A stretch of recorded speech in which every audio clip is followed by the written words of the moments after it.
Alrighty. What a performance, what a game. I'm in very, very good mood. Let's... Well, there's just so much to digest, and I'm going to get into the points at some other point. Let me quickly do all my checks, as usual. I need to pause my stream so it's not going to lag out, and I need to pop the chat out, because, as always, the chat doesn't ever remember to be popped out. So there we go. There we go. Up we come. Right, this game was it's funny because it's almost like me as a person, right? This is a bit of a personal information. I'm a person that's never afraid to admit that when I am wrong about something. But the thing is, I am rarely ever wrong. If you look at my preview and you look at the tactical section of my preview and what I said would happen in this game, it was almost a carbon copy of what we actually saw. How West Ham would push up really, really high to the halfway line. They would not be able to try to defend the transitions, especially down the wings. And I said that Jackson making those runs down the centre would be very deadly. And in fact, though, we actually did better than I thought, because I thought we were going to do... I thought we would at least concede. Welcome in, guys, by the way. Seeing you guys all coming in. Yes. Nicolas Michael Jackson, we should call him now, considering he's got the thriller moves. I'm going to apologise in advance as well for the lighting on the cam, because the sun is beating through my window and it's going to mess up with all my camera settings. But let's get into the intro and then we can talk about this wonderful, wonderful game. Let's go. Lads, lasses, and the rest of the masses, welcome back to the channel. I'm Mono from Mono CFC, and welcome to Season 2 of Feeling Blue. Let's go. Okay, welcome back to Feeling Blue, and now right, this game is just so fun. It's fun. I love... Oh man, it's been so long since I've been on this channel. I've been posting on this channel on and off since 2020, right? And it's been so long since I've been able to actually just be happy about games and talk about games and be excited as a Chelsea fan. It's so good. This is, not only is it, as Frisco points out, 2 clean sheets in a row, it's 2 away clean sheets in a row. That is something that has not been done by our previous manager at all. So that's fun. We have got Enzo Maresca is obviously the manager that has come into this club, and since I think it's September of 2016 has a manager been able to come through and win their first 3 away games in the Premier League, and the last one that did that was, lo and behold, Enzo Maresca's teacher, as it were, and advisor, Pep Guardiola. So we're seeing such good football, man. It's so good to see. I'm in such a good mood. Let's talk about basically, right, so I'm going to cheat here. I've got 8 points, because the 8th point I will just spoil here. The 8th point for me is just, I'm just going to talk about the situation at the club in general, right? We can say this now. I'm going to say this now because it's before the 3 p.m. kickoffs. Chelsea are currently 2nd in the league. We're 2nd in the league. How great does that sound? We're 2nd in the league, and obviously, yes, I know, all the 3 p.m. kickoffs are going to ruin that, and we're going to plummet back down to like 6, 7, 8, somewhere around there. But just seeing our name there is so good. It's so good. And I kind of spoke about this in the preview. I said that 10 points in 5 games is 2 points per game. If we were to keep that consistent level, 2 points per game throughout the whole season, we would end on 76 points, which last season was enough to get top 4. So we're just gonna... I'm so happy with this. Let's get on to the first player, and the first player that I'm going to be putting in here, and he's going to be in the good box, of course, is a player that you might not think that I would be putting in here, and it's actually for the goalkeeper, for Robert Sanchez, because he, not only was he just solid, and it's clean sheets, we spoke about this, but he's got the clean sheets, not only was he just saving everything that kind of came his way, which was not very much, admittedly, but the way that he was claiming high balls, completely nullifying West Ham's aerial advantage that we spoke about in the preview, the way that he was, more importantly, taking the ball from those scenarios and then getting us on the counter-attack so quickly, the way that he was spearing balls through the middle of the pitch to Caicedo to turn and then play us forward, just... such a good performance from him. And we know that we had this kind of conversation when we had Edouard Mendy, who was again another very tall goalkeeper with very long arms. Sanchez is another one of those types. He's 6'5" or 6'6", I believe, one of those long arms. When you can claim balls from out of the air and just get us going so quickly, and especially against the West Ham defence that we spoke about in the preview was never going to be organised. They really haven't settled under Julian Lopetegui. I think, here's my prediction, I think Julian Lopetegui is going to be the first manager this season to get sacked. Genuinely, I don't think he makes it to, if the performances stay like this, and I know he's played some very good teams in Aston Villa and Aston Villa, us and City, obviously. But if this keeps going, I think he's going to get sacked by January. Genuinely, I don't think he's going to last very long. I think they genuinely might just reappoint Moyes immediately. But yeah, Sanchez, again, just great at claiming the high balls, great at setting us forward. Not only that, the calmness on the ball in general when we're on possession, and he kept doing the same move, and I felt so sorry for whoever it was on the left-hand side. I think it was Kudus? I think it was Kudus on the left-hand side, that he kept baiting him every single time, that he would act like he was going to pass it to the right-hand side, and then cut onto his left, so he thinks he's going to play it left, and then just play it to the right-hand side anyway to get us going from that side. And it was so funny, because he did it to him about 5 times. Like, he kept doing it, and it's that calmness that we expected to see from Sanchez under Pochettino. We never really got to see it, we never really saw it, but it seems that, like, he's now got the confidence to be able to play that way. Was it Somerville? Was it Somerville playing on the left-hand side? Kudus was on the right. It was Somerville, yeah. Well spotted there. But yeah, he's got the confidence to kind of play out from the back, and he's been given that license to be like, hey, you know what? You're not just the goalkeeper. You're actually a player in the team. You're a facilitator of the way that we go forward, and you're a facilitator of the way that we play our game. You can come out, you can be creative, you can do what you want. Not only him, I think a lot of the other players in the team have gotten a lot of confidence, one of which we'll talk about in a moment. Let's talk about the next player who's also going in the good box.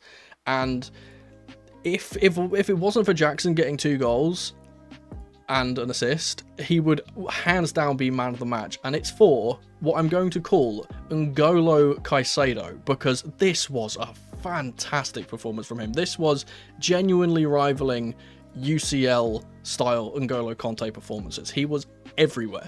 If you look at his heat map for this game, it's just going to be a red box, like just a complete red box. He was everywhere. He was winning aerial duels. He was, again, as I said, being able to get on the turn and get us forward.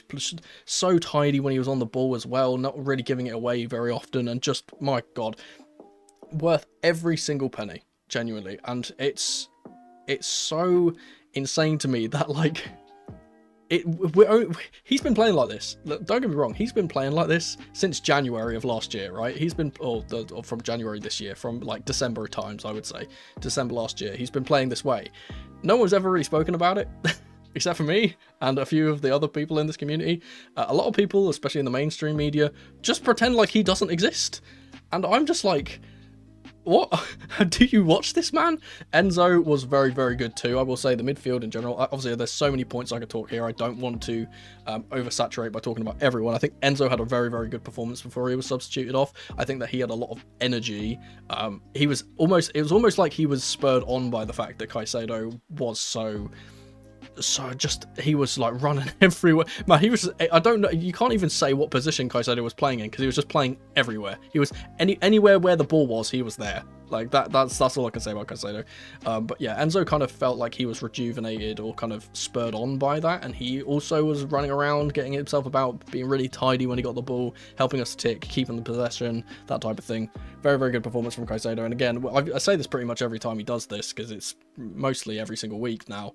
Caicedo is just the second coming of N'Golo Conte, but you know, it's the one thing, I think I said this when we signed him, I genuinely think, and this is a crazy statement to make considering the accolades that N'Golo Conte has and the legend status that N'Golo Conte has, I genuinely think that Caicedo has all the tools to be better than Conte was, just because the one thing that N'Golo Conte wasn't very good at doing was winning aerial duels, and Caicedo is really good at that. So genuinely, if he can start adding more goals to his locker, obviously we know he can play as a bit of an 8. If he can start being, obviously if we can start getting the clean sheets like we are doing, and also just now getting trophies, if we're going to be pushing for those this year, just, yeah, he's a phenomenal footballer, and we're so glad we've got him. Let's talk about, this is going to be an honourable mention, I think. Let's move into a medium box. So I don't want to be talking all about the goods. I'm going to be giving a medium to Jaden Sancho. And it's going to be a very, very high medium. I'm putting him basically on the border here because obviously he gets an assist, and usually I always say if you get goal involvement, you go in the good box. But I don't think that his performance overall was very good. I felt like he was a little bit one of the only players in the team that was a bit off pace. Obviously he does get the assist, and that assist is so important because us getting that first goal, and I tweeted this out as well, us getting that first goal so early in the 4th minute was basically the beginning of the end, as it were, immediately, because West Ham are a team that would have liked to have sat back and then counter-attacked on us, but that forced them to go forward. But they couldn't just sit on their laurels and be like, cool, we're going to hold what we have or whatever, play for a draw. If we can snatch a goal, that's good. They couldn't do that because we immediately got in ahead. Sancho was obviously the facilitator of that. Jackson obviously scoring the goal. I was that's so funny because I was literally about to say, I was literally about to say this, and someone's just said it in chat. Frisco's just said it in chat. I really wish that he was a bit more selfish. It feels like he's that kind of outside pressure of the media, and media always saying that he's a lazy player and that he's selfish and he doesn't think about his team and stuff. I think that's really got to him, and he started being a bit more of a provider than being that kind of dog that we saw when he was first playing for Dortmund, where he was like, you know what, I'm just going to take players on and shoot.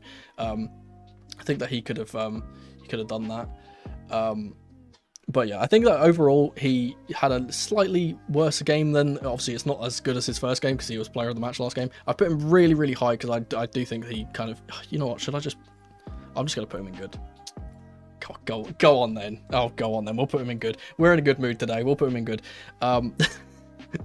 Let's talk about another player that got 1 goal involvement, and again another player that was relatively quiet in this game, I would say, but again gets a goal involvement, so should probably go in the good box, and he gets a very good finish, and it's Cole Palmer. I told you, I say this every single time, I run out of superlatives to talk about this kid. I don't know what to say about him anymore, because he just scores every week, and if he's not scoring, he's assisting, and if he's not assisting, then he's just putting in a good performance. And this was one of those games where he shows his quality, because even in a game where he doesn't get the ball very much, and we spoke about this in the preview, that I thought that most of our attacks would go down the left and not down the right because he doesn't have that fullback support, which is kind of what happened in this game, for large parts anyway. He didn't really get involved. He was having to drop deeper to try and get on the ball and kind of keep the ball moving rather than actually being up the pitch and trying to create things further up the pitch.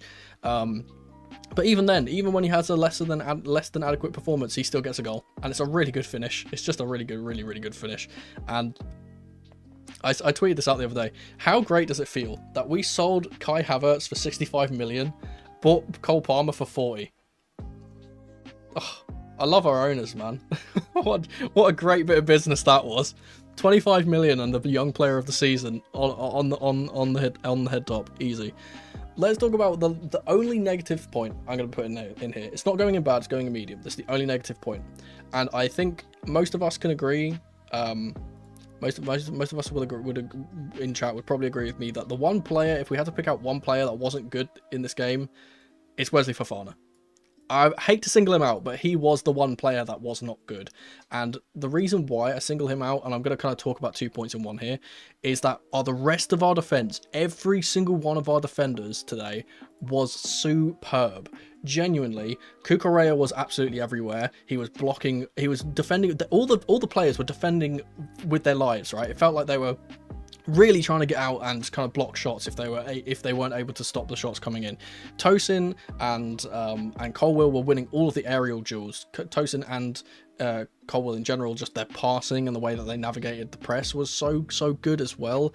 And even Axel Disasi, when he came on for his short cameo, he was very, very good, and I felt that he was actually a bit better than Fofana in this game, I would say. I don't think that's the way we should play all the time. I think Fofana does suit that role more, but I just feel like Fofana, we know the type of centre-back he is. We know that he's very aggressive. He likes to get tight. He likes to try and win the ball before the opponent can kind of get on the ball and turn. But for that position specifically, I think that it didn't really suit that type of style of play didn't really suit the position, because he kept kind of getting caught out and they kept playing the ball 1-2 around him, and he obviously nearly gave away a penalty. And this is the reason why I put him in medium, right? Someone's just said because he was out of position, right? This reason I put him in medium and not bad is because I think that half of this is because it's not his position, right? But almost gives away a penalty, and I'm going to put my hands up and say, if that was against my team, I would be screaming at the referee that that's a pen. I have no clue why the VAR has not brought that back for a pen.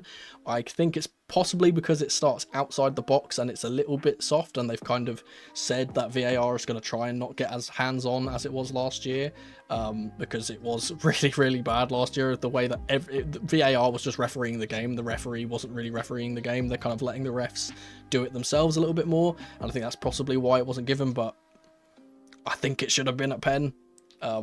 Yeah, I think that's probably a contributing factor as well. I think Somerville being a bit kind of like, I think theatrical is probably the best way to put it to put it nicely.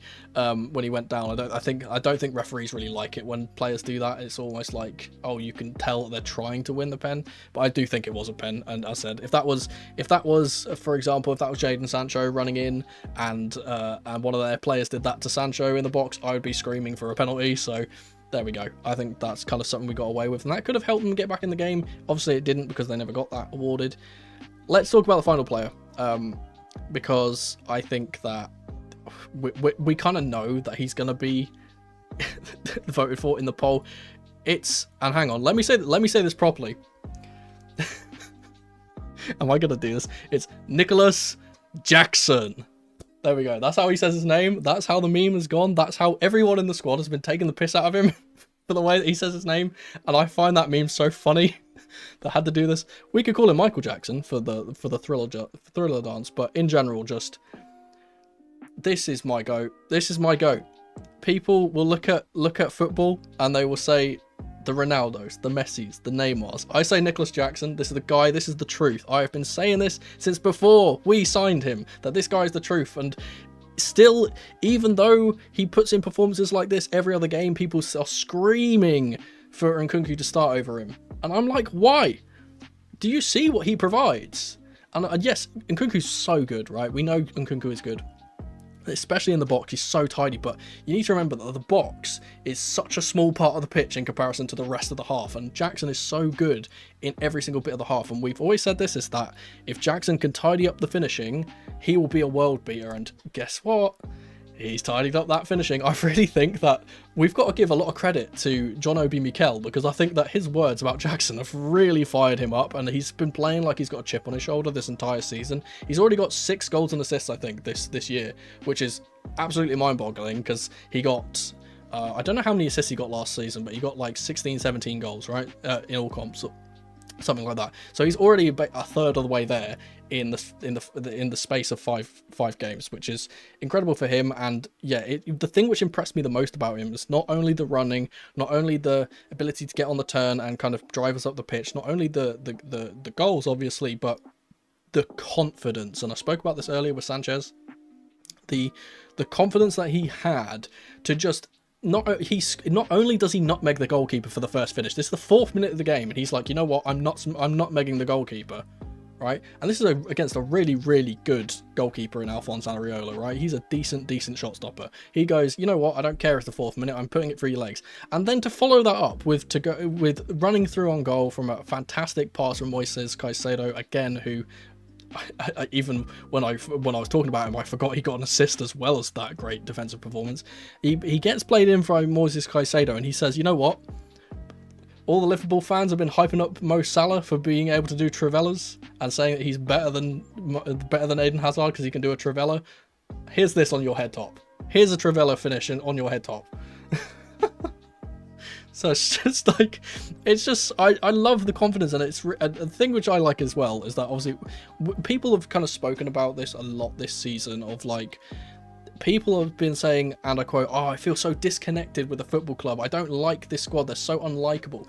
I'm sitting here like, how can you not like this squad? They are so funny, and everyone is like, they just feel like, and this is very parasocial of me to suggest, but they just feel like your mates, right? They don't feel like superstars. They don't feel like oh, holier than thou players like a lot of players do. right? They feel like just a bunch of people that you could go and kick a ball with, right, in your park. And I love that about him. And Jackson especially, he's such a jokester, and every single time he scores, and so someone tweeted this, and I can't remember who tweeted it. If I remember, I would say them. But someone said that every time Jackson scores, it feels like it's his first ever goal he's ever scored. He always celebrates it like it's the first goal he's ever scored, and I just find him so funny, and it's just so nice to have a whole team that I just love. And it's not a single player in this team that I don't like. They're so likable, and part of that is down to the final point, which I'm going to be putting in here, and that's Enzo Maresca. This guy, in such a short period of time, has made this team flow so well. He's now got the defensive part of the game working, because that was the thing which kind of we kind of feared, was that he was not going to be able to get that right and get that defensive balance right. He's starting to get that right now against a team in West Ham that do have very good attackers. We know that obviously we know that, and as I said in my preview, that we know that they were going to be a bit suspect defensively, but offensively, Somerville and Kudus and Bowen are very, very good players, and we managed to shut them out by hook or by crook. We shut them out, and we just look like a team that can win things this year, and that's not what we looked like last year. And I said this, I can admit when I'm wrong, but I'm not wrong that often. And I said this before we signed Maresca, when I had a live stream, an impromptu live stream when Pochettino got sacked, and I was talking about the short list, and we had like a 4-manager short list, and I highlighted Enzo Maresca, and I said, I bet out of all 4 of these names, he's going to be the one that would be best to suit us because of the players that we have. And he's really impressed me with not only just the tactics and the way that he's navigating games, but the way that he is adjusting. Every single game is different in the way that he puts out his team. He doesn't just say, hey, this is my 11, this is what we're going to play, try and beat us if you can type of thing, and be really stubborn like we kind of expected him to be, like he was when he was playing when he was Leicester's manager. He's really shown his adaptability in the way that he kind of plays each game for each team, and it felt like in this game that he really had told the players, like, hey, just chill in possession. If they press you, you can play through them, and if they get the ball, then you're going to be able to break on them, you're going to be able to cause problems, and that's what we did. And we absolutely put them pillar to post, and we, as I said in my preview, we bursted the bubbles that West Ham were blowing. And I think that's what we can kind of leave on here. We are currently, as I'm recording this, I still haven't seen the scores yet. We are currently second in the league. Let's take it. Also, my camera is really laggy. I apologise for that. Can't really do that much. And we just, yeah, it's a good result in it. It's just so fun.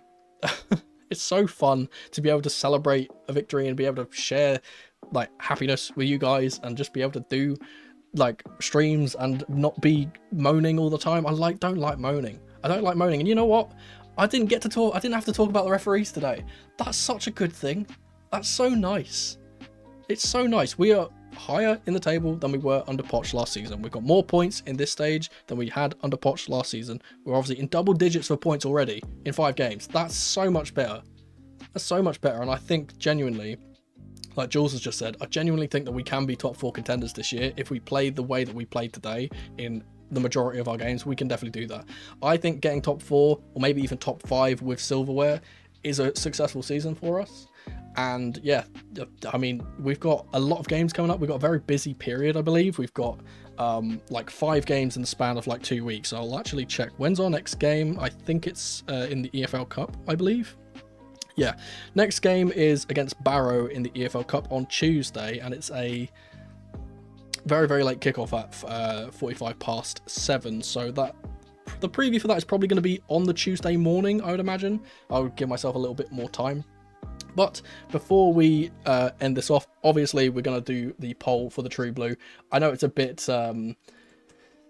obvious who's going to get here, but I do want you guys to have your own opinions and not be swayed by mine. So let's start the poll. I'm going to be putting in, you know what? I'm only going to be putting in 2 players, because I think that it's pretty obvious that there's 2 players that we can vote for here. I just want to see which one wins out of the 2 of them, rather than me putting 4 options up like I usually do.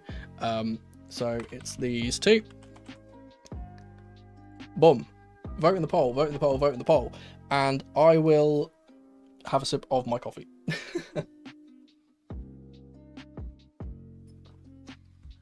Because I've been shouting because I'm very excited. My throat is gone. Oh, I swear, like, yeah, we get a rotate. That's gonna be a fun game to preview as well, because obviously we are probably gonna rotate our squad because it's very soon after this one. We're probably gonna see some players starting that we don't often see starting. We might see some youngsters. I really hope we see Joshua Chempong, considering our right back situation. I really hope we see Joshua Chempong play. Obviously Guillou will probably start up top, which would be nice. Who else? Who else could we see? We could see Tyreek George. He got a hat-trick a couple of games ago, or last game, I can't remember. He got a hat-trick very recently, so hopefully he can play. And yeah, and we can see Mudryk play as well, obviously, who didn't play today. Stuff like that. Hopefully we can maybe use that game as a way to ease Lavia back into the team as well, because he's coming back from an injury. Obviously Gusto could possibly come back as well. Next Premier League game is Brighton. You know what? I really like playing Brighton, but I am actually a bit fearful of them, I will say. Cassidy as well. Cassidy and Carney Chukwuemeka. Please give me a Carney Chukwuemeka cameo. That's what I want. We'll probably see Chilwell play as well, actually, considering he hasn't played yet. Yeah, I really would love to see Carney play, because he's just been exiled out of the team.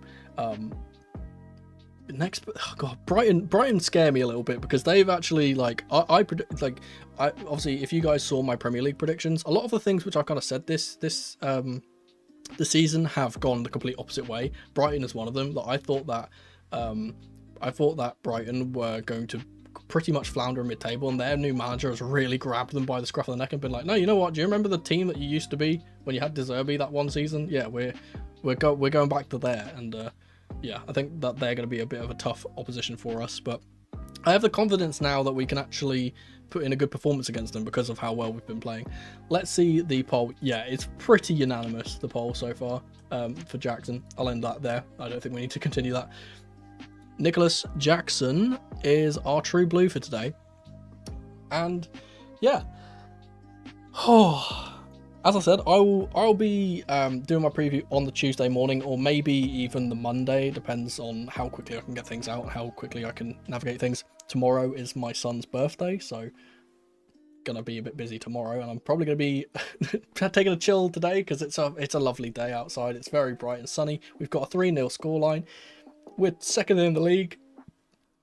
I don't know what more to say.